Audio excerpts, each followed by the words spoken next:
Halo teman-teman semua, sekarang kita akan membahas mengenai chapter 13, yaitu mengenai monopoli and antitrust policy. Pertama-tama ada imperfect competition and market power. Konsep intinya, yang pertama ada imperfectly competitive industry. Adalah industri di mana satu perusahaan memiliki kontrol atas harga output mereka.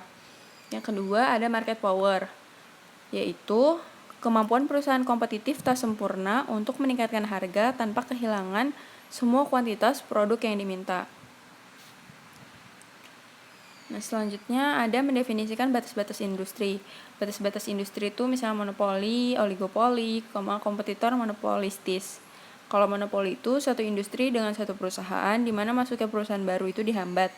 Kalau oligopoli, suatu industri di mana terdapat sejumlah kecil perusahaan yang masing-masing perusahaan tersebut cukup besar untuk mempengaruhi harga pasar output. Kalau kompetitor monopolistis, misal itu perusahaan yang mendiferensiasikan produk mereka dalam industri yang mana memiliki banyak produsen dan arus masuk yang bebas ke pasar. Misalnya di sini ada produsen Burger X dan elastisitasnya. Selanjutnya ada monopoli murni. Monopoli murni itu merupakan suatu industri dengan satu perusahaan tunggal yang memproduksi suatu produk di mana tidak ada barang substitusi yang dekat dan di mana hambatan masuk yang signifikan mencegah perusahaan lain memasuki industri tersebut untuk bersaing mendapatkan laba. Selanjutnya ada barriers to entry atau hambatan masuk, yaitu sesuatu yang mencegah perusahaan baru memasuki dan bersaing dalam industri kompetitif tak sempurna. Selanjutnya ada government franchise atau waralaba pemerintah, di mana monopoli itu didukung melalui kebijakan pemerintah. Ketiga ada paten. Paten merupakan hambatan masuk yang memberikan hak guna eksklusif produk atau proses yang dipatenkan kepada penemunya. Contohnya tuh farmasi atau obat-obatan. Selanjutnya ada economies of scale and other cost advantage. Itu ada misalnya beberapa produk bisa diproduksi dengan efisien hanya pada fasilitas produksi yang besar dan mahal. Selanjutnya yang terakhir ada kepemilikan faktor produksi langka. Jika produksi memerlukan input tertentu dan satu perusahaan memiliki seluruh penawaran input, perusahaan itu akan mengontrol industrinya. Selanjutnya ada harga, di mana merupakan variabel keputusan yang keempat. Terlepas dari sumber kekuatan pasar, harga output bagi perusahaan sudah tidak ditentukan lagi. Sebaliknya, harga adalah variabel keputusan untuk perusahaan persaingan tak sempurna.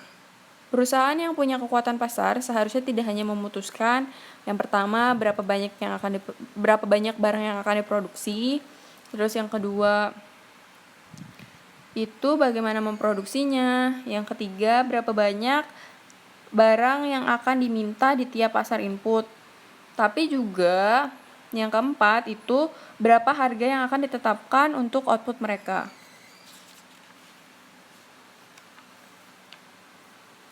Selanjutnya untuk menganalisis perilaku monopoli, kita membuat dua asumsi. Yang pertama, masuk pasar itu dihambat.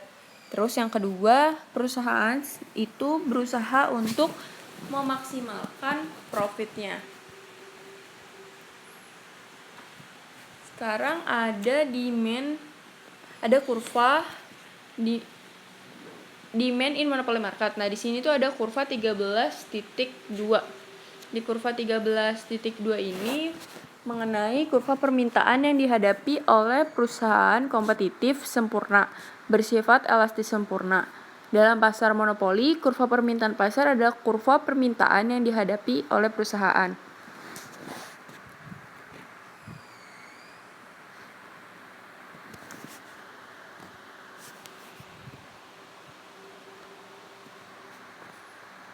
Selanjutnya ada marginal revenue dan market demand. Ini tabelnya mengenai marginal revenue yang dihadapi oleh monopoli. Bagi monopolis, Peningkatan output menyangkut bukan hanya memproduksi dan menjual lebih banyak, tapi juga mengurangi harga jual output. Selanjutnya ada figur 13.3 mengenai marginal revenue yang dihadapi oleh monopolis. Jadi pada tiap tingkat output kecuali satu unit, penerimaan marginal monopolis atau MR itu berada di bawah harga. Ini tuh terjadi karena yang pertama, kita mengasumsikan bahwa pelaku monopolis harus menjual semua produknya pada harga tunggal atau tidak ada diskriminasi harga. Dan yang kedua, untuk meningkatkan output dan menjualnya, perusahaan harus menurunkan harga yang ditetapkannya. Menjual output tambahan akan meningkatkan penerimaan, tapi peningkatan ini dikompensasi oleh harga yang lebih rendah yang ditetapkan untuk semua unit yang dijual. Oleh sebab itu, peningkatan penerimaan dari peningkatan output sebanyak 1 unit atau MR, penerimaan marginal, lebih sedikit dari harga yang ditetapkan, seperti yang bisa kita lihat pada figur 13.3 ini. Jadi demand, terus yang biru mudanya itu MR. Selanjutnya ada figur 13.4 mengenai marginal revenue dan total revenue. Kurva MR suatu monopoli memperlihatkan perubahan dalam penerimaan total yang disebabkan karena perusahaan bergerak di sepanjang segmen kurva permintaan yang terletak tepat di atasnya. Ini kalau kita lihat di yang biru tua ini demand, kemudian biru mudanya marginal revenue, dan kurva total revenue-nya itu ada di bawahnya di sini. Selanjutnya, monopolis memaksimalkan profitnya pada tingkat harga dan outputnya. Di sini ada kurva mengenai pilihan output dan harga untuk monopolis. Jadi, suatu monopoli yang memaksimalkan laba akan meningkatkan output selama penerimaan marginalnya melebihi biaya marginal. Laba maksimum itu berada pada output 4.000 unit per periode dengan harganya itu 4.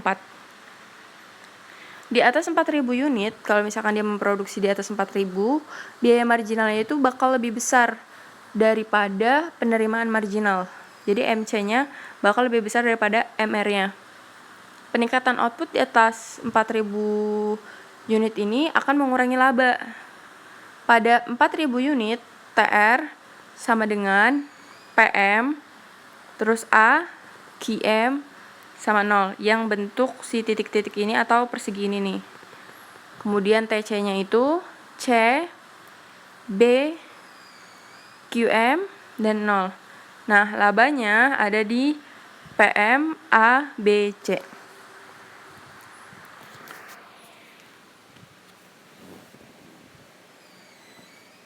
Semua perusahaan, termasuk perusahaan monopoli, meningkatkan output selama MR-nya itu lebih besar dari MC. Segala selisih positif antara MR dan MC bisa dianggap sebagai laba marginal. Kemudian, perusahaan akan mencapai level profit yang maksimal ketika MR sama dengan MC. Selanjutnya, tidak adanya kurva penawaran dalam monopoli. Perusahaan monopoli tidak punya kurva penawaran yang tergantung pada kurva permintaan produknya. Pelaku monopoli menetapkan harga dan key jumlah output yang ditawarkannya bergantung pada kurva MC maupun kurva permintaan yang dihadapinya. Monopoli dalam jangka panjang dan jangka pendek. Berikut adalah kurva mengenai pilihan harga dan output bagi monopolis yang menderita kerugian dalam jangka pendek. Sebenarnya seperti yang kita tahu, kalau di short run faktor produksi itu dianggap tetap. Kalau di long run, perusahaan itu bisa masuk dan keluar dengan bebas dalam industri. Nah, ketika rugi di sini yang berbentuk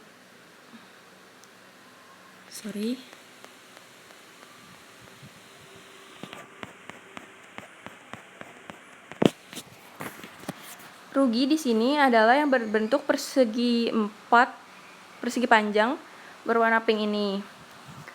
Nah, sebenarnya ketika TR itu total revenue kita memadai buat menutup tingkat biaya variabel di jangka pendek, itu kita akan menghasilkan laba operasi untuk menutup fixed cost. Terus jika suatu perusahaan bisa mengurangi kerugian dengan beroperasi dalam jangka pendek, perusahaan itu maka akan melakukannya. Nah, bisa kita lihat di sini, TR yang didapatkan itu kan dari PM, E, QM sama 0. Nah, kemudian si tingkat biaya variabelnya itu kan dari AVC terus ke H, QM sama 0. Ini kan masih lebih rendah daripada si TR-nya. TR-nya 40.000. Nah, AVC dikali Q-nya itu 25.000. Jadi dalam jangka pendek si perusahaan monopoli ini masih akan terus berproduksi. Jadi akan terus melakukannya karena masih bisa menutup fixed cost-nya. Selanjutnya membandingkan kompetisi sempurna, perfect competition dengan monopoli. Di sini ada figur 13.7 mengenai industri kompetitif sempurna dalam equilibrium jangka panjang.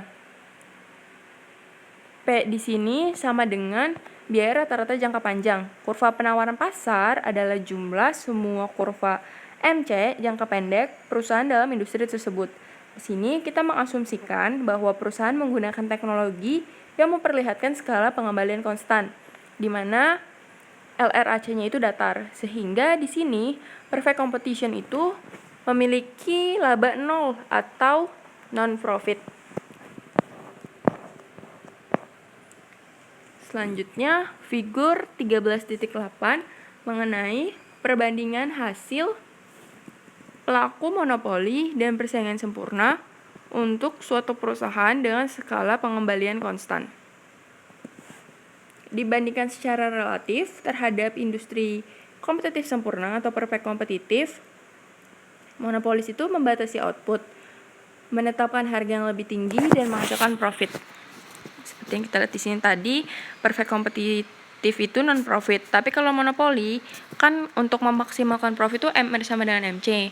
Nah, ketika di sini maka harga yang ditetapkan monopoli akan lebih tinggi daripada harga di kompetitif yang 3. Monopoli menetapkan 4. Sehingga di sini monopoli itu menikmati laba sebesar dari sini nih kotak persegi 4 ini.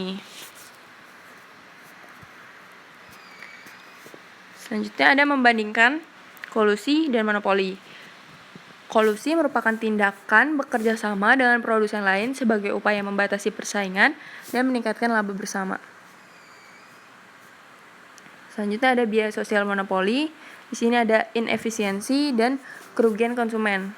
Nah, P sama dengan MC itu agar pasar bisa memproduksi yang diinginkan oleh masyarakat.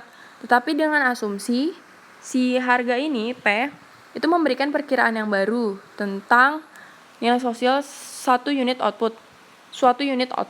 Nah, yang kedua, MC, itu tapi jika eksternalitas tidak ada, memberikan perkiraan yang baik untuk biaya peluang sosial produk. Nah, si monopoli ini berproduksi ketika P-nya itu lebih dari MC. P di sini, MC di sini, P monopoli di sini kan. Jadi si monopoli ini tuh memproduksi ketika P lebih dari MC, sehingga monopoli itu menyebabkan bauran output yang tidak efisien, atau monopoli ini menghilangkan surplus konsumen sebesar yang segitiga berwarna kuning ini. Selanjutnya ada perilaku mencari sewa. Perilaku mencari sewa adalah tindakan yang dilakukan oleh rumah tangga atau perusahaan untuk melindungi laba profit. Selanjutnya ada kegagalan pemerintah. Terjadi ketika pemerintah mencari alat sewa dan alokasi sumber daya menjadi lebih tidak efisien dengan campur tangan pemerintah. Selanjutnya ada teori pilihan public choice theory. Itu merupakan suatu teori ekonomi bahwa pejabat publik itu menetapkan kebijakan ekonomi dan mengatur tindakan pemain bisnis dengan kepentingan pribadi mereka sendiri, seperti yang dilakukan oleh perusahaan. Selanjutnya ada diskriminasi harga. Price discrimination adalah menetapkan harga berbeda pada pembeli yang berbeda. Salah satunya itu ada perfect price discrimination. Perfect price discrimination itu terjadi ketika suatu perusahaan menetapkan jumlah maksimum yang bersedia dibayar oleh pembeli untuk masing-masing unit. Nah, di sini ada kurva mengenai price discrimination. Jadi, yang segitiga berwarna abu-abu ini, monopoli mengambil seluruh consumer surplus dengan melakukan price discrimination, yaitu perfect price discrimination. Contoh price discrimination itu ada di sekitar kita. Selanjutnya ada remedies for monopoly and antitrust policy. Menurut sejarah, pemerintah dalam perekonomian pasar melakukan dua peran dasar meskipun terlihat kontradiktif sehubungan dengan industri kompetitif tak sempurna. Yang pertama, pemerintah mendukung kompetisi dan membatasi kekuatan pasar, terutama melalui undang-undang antitrust. Yang kedua, pemerintah membatasi persaingan dengan cara mengatur industri. Ada perkembangan undang-undang antitrust. Latar belakang sejarahnya. Jadi trust itu apa? Trust merupakan suatu pengaturan di mana pemegang saham perusahaan independen setuju untuk menyerahkan saham mereka sebagai ganti sertifikat trust yang memungkinkan mereka mendapatkan pangsa laba umum trust. Kelompok anggota trust kemudian mengoperasikan trust sebagai monopoli yang mengontrol output dan menetapkan harga. Selanjutnya ada undang-undang antitrust yang terkenal. Interstate Commerce Commission, ACC, terus ada Akta Sherman. Nah, di Akta Sherman ini tuh ada rule of reason atau kriteria yang dicetuskan oleh Mahkamah Agung pada tahun 1911 untuk menentukan apakah tindakan tertentu ilegal, tak layak, atau legal layak dalam pasal-pasal Akta Sherman. Selanjutnya ada Akta Clayton dan Komisi Dagang Federal pada 1914. Ada Clayton Act, Akta Clayton, terus ada Federal Trade Commission, FTC. Terus di FTC itu ada di mana di sini tuh ada kasus Alcoa 1945. Nah, di sini tuh ada per Serul. Selanjutnya ada Initiating Antitrust Action atau penegakan undang-undang antitrust. Di sini pertama itu tuntutan pemerintah, divisi antitrust dan FTC. Pertama ada Akta Wheeler-Ley, terus ada divisi antitrust Departemen Keadilan. Selanjutnya ada Sanction and Remedies. Itu sanksi dan penanggulangan. Pengadilan didorong untuk menerapkan sejumlah penanggulangan jika menemukan bahwa undang-undang antitrust itu dilanggar. Hukuman, perdata, dan pidana tertentu bisa dituntut untuk kesalahan masa lalu, dan aturan lain bisa mencegah kesalahan masa depan. Yang pertama, secara spesifik, itu pengadilan bisa melanggar berlanjutnya tindakan ilegal. Yang kedua, memaksa terdakwa untuk menyerahkan penghasilan dari keuntungan yang didapat dengan tidak benar. Yang ketiga, mengembalikan kondisi kompetitif. Selanjutnya ada consent decrees atau surat ketetapan persetujuan. Merupakan kesepakatan formal untuk islah di antara semua pihak kasus antitrust yang harus disetujui oleh pengadilan. Surat ketetapan persetujuan itu bisa ditandatangani sebelum, selama, atau setelah pengadilan. Selanjutnya ada criminal action, yang merupakan praktik divisi antitrust ini membatasi proses pidana pada pelanggaran berat, di mana niat pelanggarannya jelas. Yang ketiga ada treble damage. Semua orang atau perusahaan swasta yang terus-menerus dicederai secara hukum atau mengalami kerugian keuangan karena pelanggaran antitrust bisa diberi ganti rugi oleh pihak yang bersalah di samping segala denda yang dikenakan. Ketetapan yang dijatuhkan oleh pengadilan harus 3 kali lipat kerugian aktual. Sekarang ada natural monopoly atau monopoli alamiah, yang merupakan suatu industri yang merealisasikan skala ekonomis yang besar dalam memproduksi produknya, di mana akan paling efisien jika produksi barang atau jasa itu dilakukan oleh satu perusahaan saja. Di sini ada kurva 13.11 mengenai natural monopoly. Nah, jadi suatu monopoli alamiah adalah perusahaan di mana skala terefisiensinya sangat besar. Di sini, biaya total rata-rata menurun hingga satu perusahaan tunggal memproduksi hampir semua jumlah yang diminta pasar.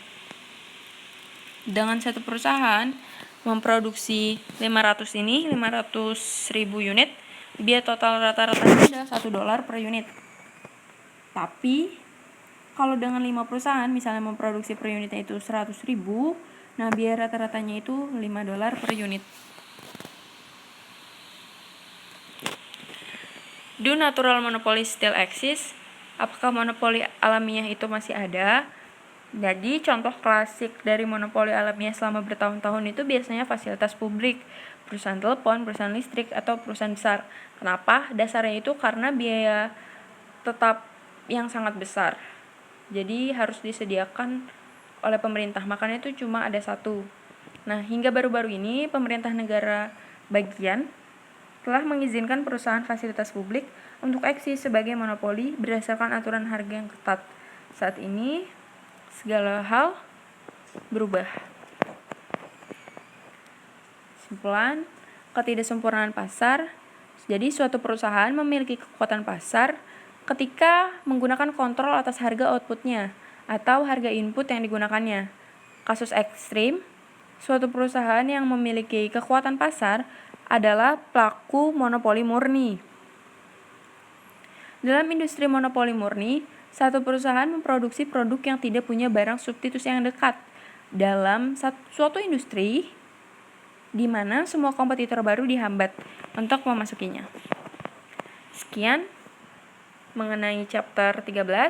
Semoga mengerti dan tetap semangat. Terima kasih.